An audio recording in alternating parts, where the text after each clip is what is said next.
Hi എല്ലാവർക്കും നമസ്കാരം.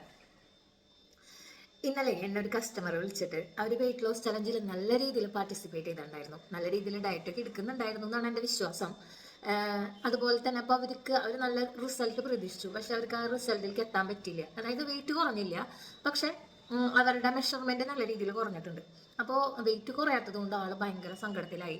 അത് മാത്രമല്ല, ആളൊരു ഫാമിലി ഫംഗ്ഷന് പോയപ്പോൾ അവിടെ വെച്ചിട്ട് ഒരുപാട് പേര് ആളുടെ വെയിറ്റിന്റെ കാര്യത്തിൽ കളിയാക്കി. ആ ഒരു കളിയാക്കൽ കേട്ട് ആളാകെ ഡിസ്റ്റർബഡ് ആയിട്ട് 2-3 ദിവസം എന്നെ ബ്ലോക്ക് ചെയ്ത് വെച്ചു. ഞാൻ വിളിക്കുമ്പോൾ എനിക്ക് കിട്ടാറില്ല, അങ്ങനെയൊക്കെ ആയിരുന്നു. അപ്പോഴേ അങ്ങനെ ഇരിക്കുന്ന സമയത്താണ് ഞാൻ ഇൻസ്റ്റയിൽ നോക്കിയപ്പോൾ ഒരു റീല് കാണുന്നത്. ഇപ്പം നമ്മൾ എന്താണോ മൈൻഡിൽ ആ ഒരു സമയത്ത് തന്നെ നമുക്ക് അതിനനുസരിച്ചിട്ടുള്ള റീൽസ് ഒക്കെ ഇൻസ്റ്റയിൽ വരാറുണ്ടല്ലോ.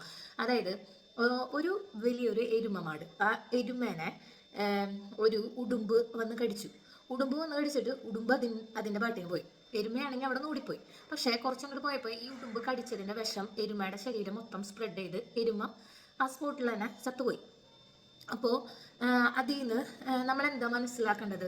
ആ ഒരു റീല് ചെയ്ത ഒരു വ്യക്തി പറഞ്ഞു തന്നൊരു കാര്യം, അല്ലെങ്കിൽ ഞാൻ മനസ്സിലാക്കിയ ഒരു കാര്യം എന്താണെന്ന് വെച്ച് കഴിഞ്ഞാൽ, ഇപ്പം ഇതുപോലെ ആയിരിക്കും ചില ആളുകൾ നമ്മളെ ഉപദ്രവിക്കൊന്നുമില്ല, പക്ഷെ ചില ആളുകൾ നമ്മളെ വാക്ക് കൊണ്ട് വേദനിപ്പിക്കും. അപ്പം എന്തുണ്ടാവും? നമ്മൾ ആ വാക്ക് കേട്ട് അയ്യോ അവരങ്ങനെ പറഞ്ഞല്ലോ, അവരിങ്ങനെ പറഞ്ഞല്ലോ, ഞാൻ ഇനി എന്ത് ചെയ്യും? അത് ചിലപ്പോൾ ഒരു കളിയാക്കലായിരിക്കാം, ചിലപ്പോൾ അവർ ചിരിച്ചുകൊണ്ട് നമ്മുടെ കഴുത്തിറക്കുന്നുണ്ടായിരിക്കാം. കാരണം അവരെന്തെങ്കിലും ഒരു കാര്യം പറഞ്ഞിട്ട് അവരങ്ങോട്ട് പോകും. അപ്പോൾ അവർക്ക് മനസ്സിലാവും നമ്മൾക്ക് അത് ഹേർട്ട് ആയിട്ടുണ്ട്, നമ്മളത് വിഷമിക്കുന്നുണ്ട്. ചിലപ്പോൾ മറ്റുള്ളവരുടെ വിഷമം കാണുന്നതായിരിക്കും അവരുടെ സന്തോഷം. അപ്പോൾ എന്താ മനസ്സിലാക്കേണ്ടതെന്ന് വെച്ച് കഴിഞ്ഞാൽ, നമുക്കൊരു പോസിറ്റീവ് ആറ്റിറ്റ്യൂഡ് വേണം. നമ്മൾ എന്തായി തീരണം എന്നുള്ളതിന് വ്യക്തമായിട്ടുള്ള ഒരു കാഴ്ചപ്പാട് നമ്മൾക്ക് ഉണ്ടാവണം, അല്ലേ?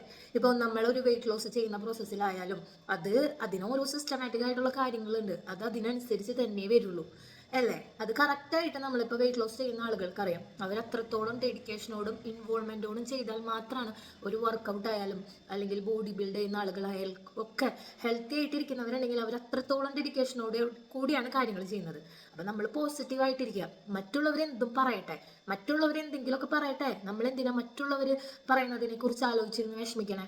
അപ്പം എല്ലാവരും പോസിറ്റീവായിട്ടിരിക്കുക. പിന്നെ അടുത്ത വെയിറ്റ് ലോസ് ചലഞ്ച് അടുത്ത് തന്നെ സ്റ്റാർട്ട് ചെയ്യും. അപ്പം നിങ്ങൾക്ക് വെയിറ്റ് ലോസ് ചലഞ്ചിൽ പങ്കെടുക്കാൻ താല്പര്യം ഉണ്ടെങ്കിൽ എന്നെ വിളിക്കാൻ മറക്കരുത്. Okay, thank you.